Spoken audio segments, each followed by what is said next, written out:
Selamat pagi bagi kita semua. Di sini kami dari kelompok 7A akan mempresentasikan hasil diskusi kami, yaitu tentang gambaran faktor yang berhubungan dengan kejadian bayi kuning pada bayi baru lahir, yaitu dengan dosen pengampu Dr. Esilia MSI, Ibu Caca Pratiwi STP MSI, dan juga Ibu Dr.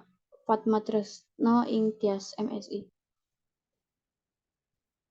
Adapun anggota kelompok kami, yaitu yang pertama, Dita Febri Cindria Barus, 2 Rahasia Anjrina, 3 Harika Haryanti, yang keempat saya sendiri Ronia Prabur Panjaitan. Kemudian slide selanjutnya akan dijelaskan oleh Rika Haryanti. Baiklah, di sini saya akan menjelaskan mengenai pendahuluan yang mana terdapat latar belakang, rumus masalah, dan tujuan. Latar belakang. Bayi kuning atau iterus terjadi karena kadar bilirubin mencapai suatu nilai yang mempunyai potensi menimbulkan kerusakan otak dan jika tidak ditanggulangi dengan baik akan menyebabkan keterbelakangan mental. Faktor risiko terjadinya tinggi kadar bilirubin diantaranya pada bayi kurang bulan dan jenis persalinan. Kejadian bayi kuning atau iterus sangat sering terjadi pada bayi baru lahir, terutama pada BBLR atau bayi berat badan lahir rendah. Banyak sekali penyebab bagi bayi kuning ini. Sering terjadi adalah karena belum matangnya fungsi hati bayi untuk memproses eritrosit atau sel darah merah. Dalam keadaan normal, kadar bilirubin dalam darah tidak melebihi 1 mg per desiliter, dan bila kadar bilirubin melebihi 1,8 mg per desiliter akan menimbulkan ikterus. Warna kuning meliputi kulit wajah atau kepala menunjukkan bahwa kadar bilirubin dalam serum adalah 5 mg per desiliter dan bila telah mencapai pertengahan abdomen adalah 15 mg per desiliter dan bila warna kuning telah mencapai telapak kaki, maka kadarnya adalah 20 mg per desiliter. Karena banyaknya kasus yang terjadi, maka kami akan mengangkat makalah mengenai bayi kuning ini.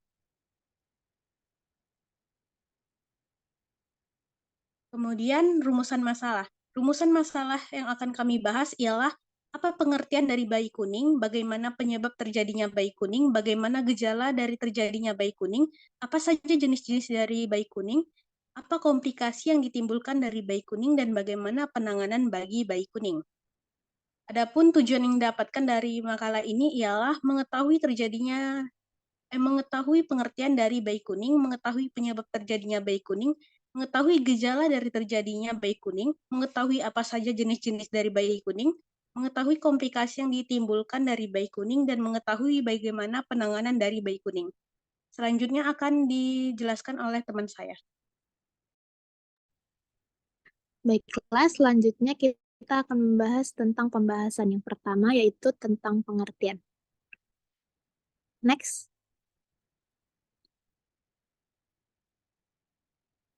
Nah, bayi dengan kondisi kulit kuning merupakan salah satu terjadinya peningkatan kadar serum bilirubin yang disebut juga dengan hiperbilirubinemia. Hiperbilirubinemia ini merupakan keadaan di mana terjadinya peningkatan kadar serum bilirubin lebih dari 10 mg per desiliter dalam darah sehingga melebihi dari batas normal. Keadaan ini akan menyebabkan perubahan pada bayi baru lahir dengan warna kuning pada mata, kulit, dan biasanya disebut dengan ikterus. Nah, ikterus ini adalah suatu keadaan klinis pada bayi yang ditandai dengan warna kuning pada kulit dan sklereta akibat akumulasi bilirubin yang tak terkonjugasi secara berlebihan. Ikterus pada bayi baru lahir merupakan masalah yang sering terjadi yang dihadapi oleh tenaga medis. Lebih kurang dari 50% bayi cukup bulan akan mengalami ikterus pada minggu pertama kehidupannya. Penyebab hiperbilirubinemia ini adalah karena terjadinya peningkatan produksi bilirubin atau mengalami hemolisis, kurangnya albumin sebagai alat pengangkut, penurunan uptake oleh hati, penurunan konjugasi bilirubin oleh hati, penurunan ekskresi bilirubin, dan peningkatan sirkulasi enterohepatik yang akan menyebabkan keadaan bayi menjadi warna kuning. Hiperbilirubinemia ini merupakan suatu fenomena transisional yang normal yang kebanyakan terjadi pada bayi baru lahir. Namun di beberapa bayi bilirubin akan berpotensi menjadi toksik jika terjadi peningkatan bilirubin secara berlebihan. sehingga akan berdampak pada kematian bayi baru lahir. Namun di sisi lain, jika bayi dapat bertahan hidup dalam jangka waktu yang lebih lama, akan menyebabkan sequela neurologis. Next.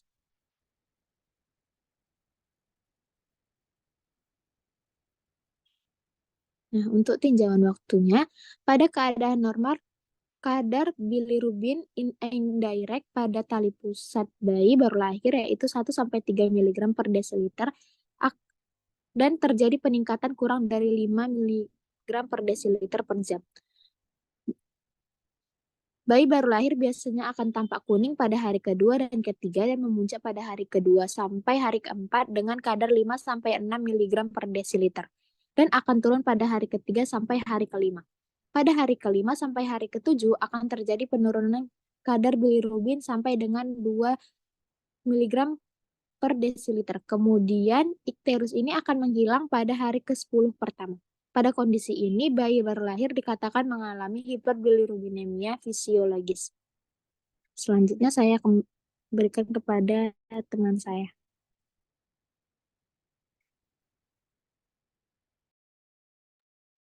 Baik, yang selanjutnya adalah penyebab bayi kuning. Salah satu penyebab mortalitas pada bayi baru lahir adalah ikterus, yaitu warna kuning yang tampak pada kulit dan mukosa karena peningkatan bilirubin. Faktor risiko terjadinya hiperbilirubin diantaranya pada bayi kurang bulan dan jenis persalinan.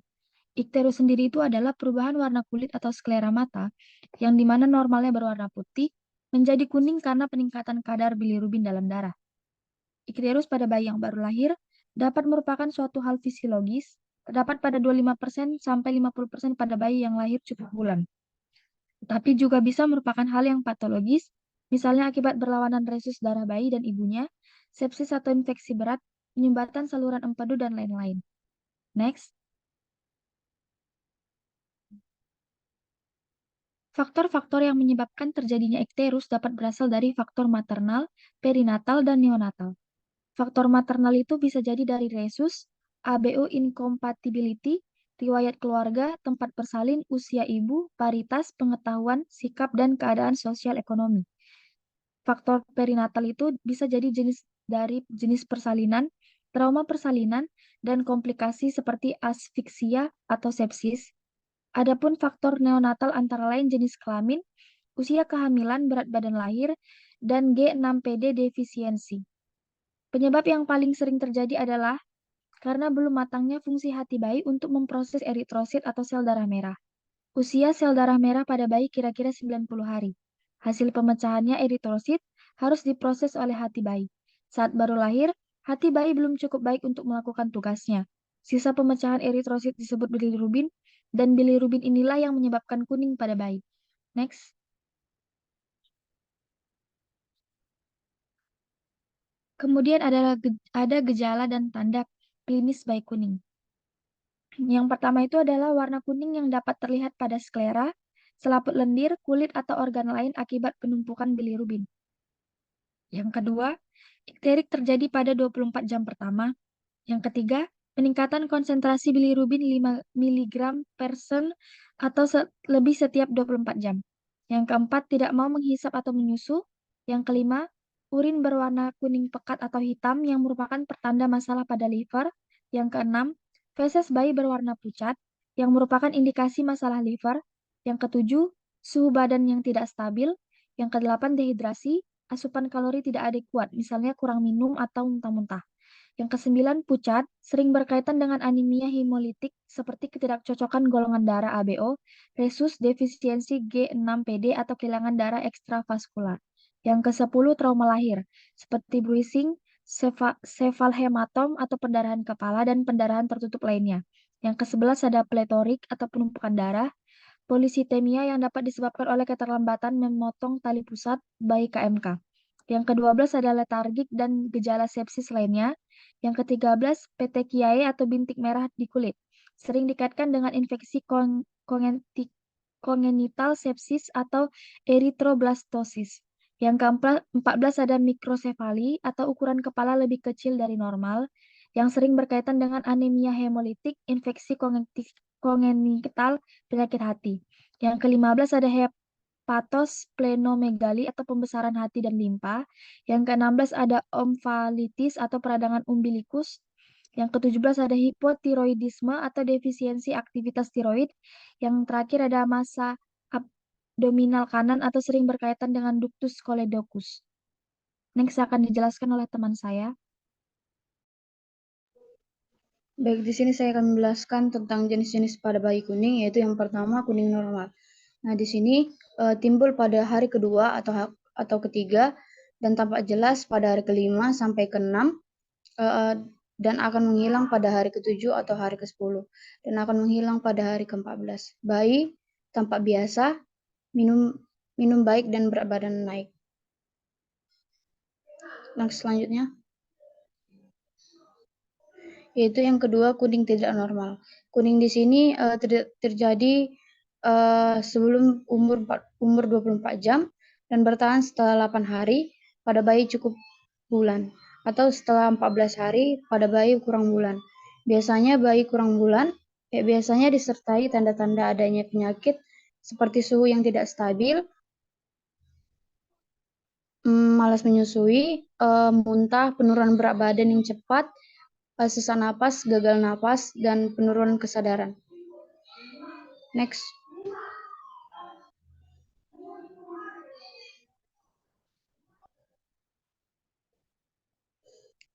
Di sini ada komplikasi pada bayi kuning, yaitu yang pertama ensefalopati bilirubin akut. Nah, di sini terjadi ketika bilirubin dalam darah memasuki area otak.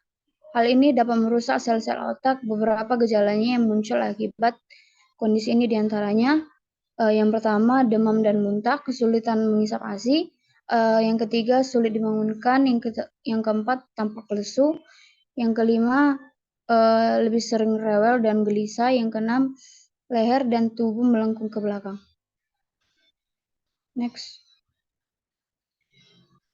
Yang kedua kenikterus. Kenikterus di sini atau kerusakan otak permanen terjadi akibat ensefalopati bilirubin akut yang tidak ditangani dengan baik. Kondisi ini dapat menyebabkan bayi kehilangan pendengaran dan menghambat pertumbuhan gigi. Nah, di sini ada pun penanganan pada bayi kuning, yaitu pertama pemberian ASI secara rutin, yang kedua fototerapi, yang ketiga transfusi darah, yang keempat XAG transfusion atau transfusi tukar. Next, selanjutnya. Berikutnya akan dijelaskan oleh Rika Haryanti. Kesimpulan dari ini ialah bayi kuning atau iterus terjadi karena kadar bilirubin mencapai suatu nilai yang mempunyai potensi menimbulkan kerusakan otak dan jika tidak ditanggulangi dengan baik akan menyebabkan keterbelakangan mental. Penyebab terjadinya bayi kuning beragam, biasanya terjadi pada bayi yang kurang umur. Gejala pada bayi kuning dapat dilihat dari mata, yaitu adanya warna kuning pada bagian kulit bayi. Bayi kuning tidak normal terjadi sebelumnya pada umur 24 jam dan bertahan setelah 8 jam pada bayi cukup bulan atau setelah 14 hari pada bayi kurang bulan. Jika dibiarkan, hal ini akan menjadi komplikasi pada bagian tubuh bayi lainnya. Adapun penanganan yang dapat dilakukan ialah dengan memberi ASI secara rutin, melakukan fototerapi, transfusi darah, dan melakukan transfusi tukar. Saya kembalikan ke moderator. Demikian hasil presentasi kami tentang gambaran faktor yang berhubungan dengan bayi kuning pada bayi baru lahir. Terima kasih.